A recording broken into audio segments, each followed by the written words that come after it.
Hello, welcome back. This video, I want to talk about something that I'm a little bit nervous to talk about. Lately on my heart, for some time now, I have been thinking about doing a no-buy challenge. Not to sound Christianese or anything, but I think I've been kind of convicted slowly about doing a no-buy.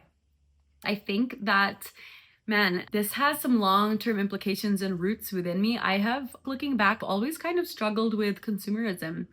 And as part of my Christian testimony, I've had a lot of money problems in the past. Praise the Lord, He's delivered me from that. But before I knew the Lord, that was very much one of the areas where where my finances were spiritual warfare, 100%. And so I was dishonoring the Lord through my finances. I was probably addicted to shopping. I probably struggled with some impulse control, some lack of self-control, which we all know self-control is one of the fruits of the Holy Spirit.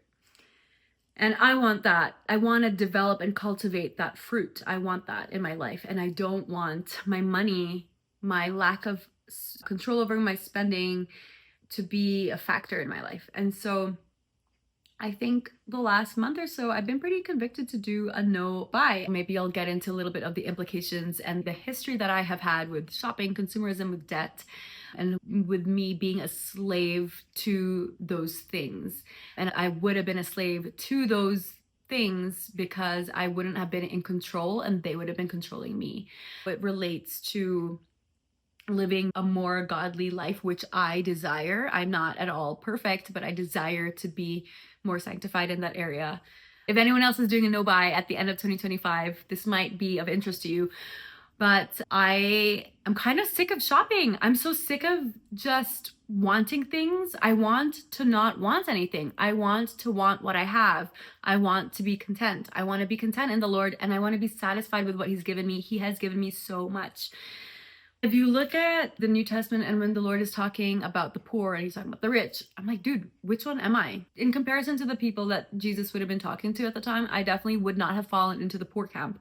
We live in a world of abundance, and I just want to be grateful for what I have. And I'm so sick of just being subject to the wiles and the whims of every new thing that is coming out. I'm praying for self-control. I'm praying that the Lord would detach me from that spiritual influence that's influencing me to want, and my flesh, my own flesh, that's wanting. I don't want to want anything anymore. I just want to want what I have and to use what I have and to be fulfilled in Jesus and content. And it's funny because even non-Christians are getting snippets of this feeling, a similar feeling. They recognize as well, the world recognizes that it is too much. It's so much, you can't keep up, and there's always something else. There's always something new. There's something else being thrown into your face, and I'm just like kind of tired of it. At the same time, I know it's not going to be easy because I'm the type of person that I just want something, and I'm the type of person that if I have something on my to-do list, I can't rest until it's done. I'll never stop thinking about it. And so I think in many ways that translates to when I see something, it kind of goes onto this list that I need to check it off and it needs to be done, and so I can stop thinking about it. And I'm not kidding when I say as a Christian, I think that's unhealthy because it really controls your thoughts. I need to be taking every thought captive when I start feeling like that, and really need to be checking it against the word of the Lord and giving it to the Lord, laying it at His feet, because I don't want to be controlled by those overwhelming, controlling thoughts of I can't stop thinking about something until that's done, aka bought. And that's not healthy.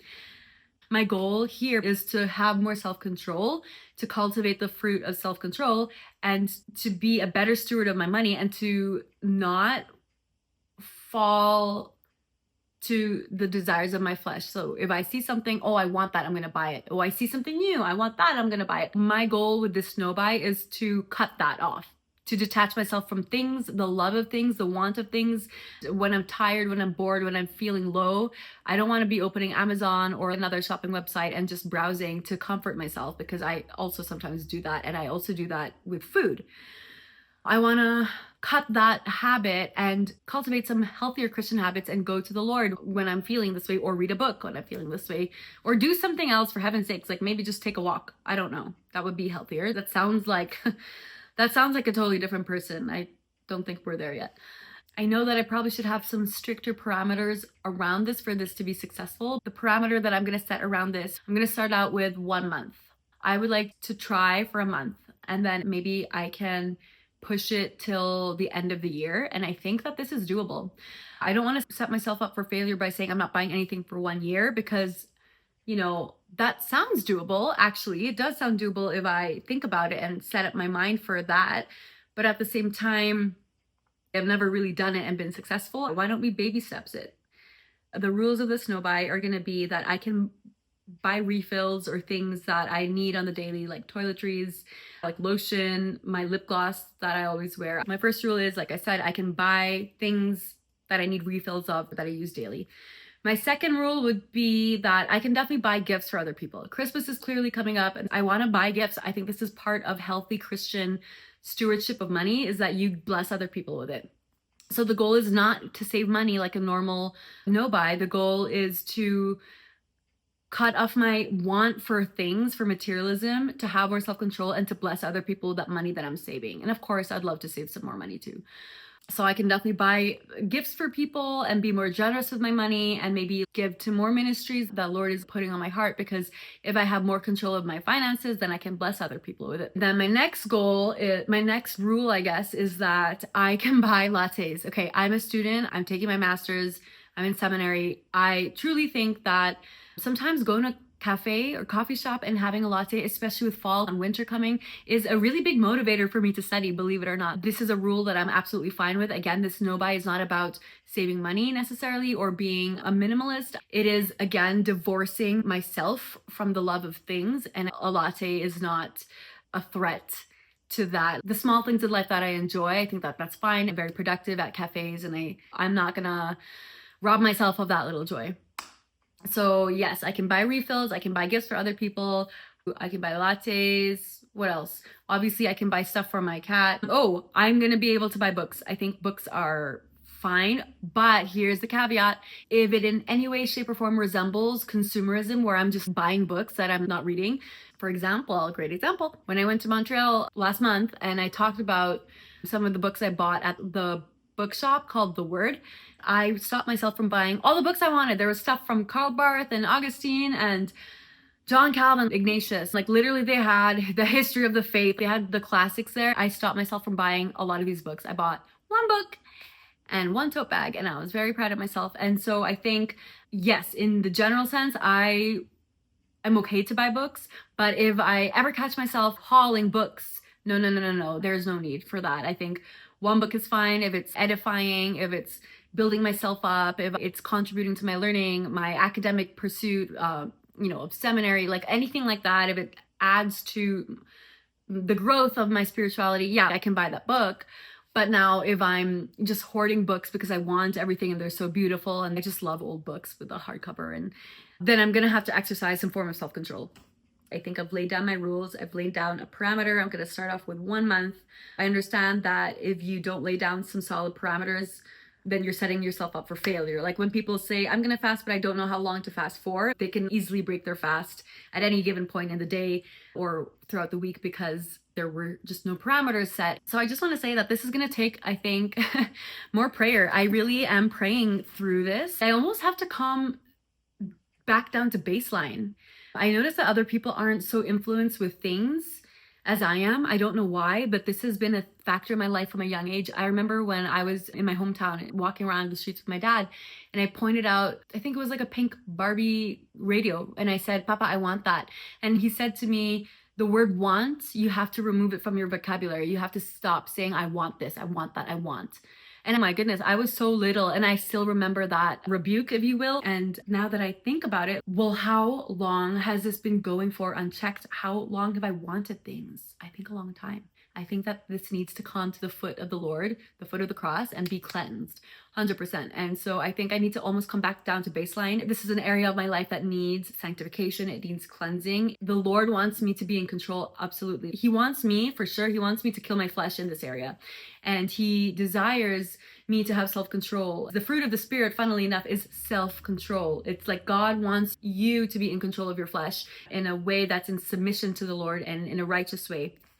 I do think that the Lord wants me to cultivate this fruit of self-control, and I think I need it in the area of finances.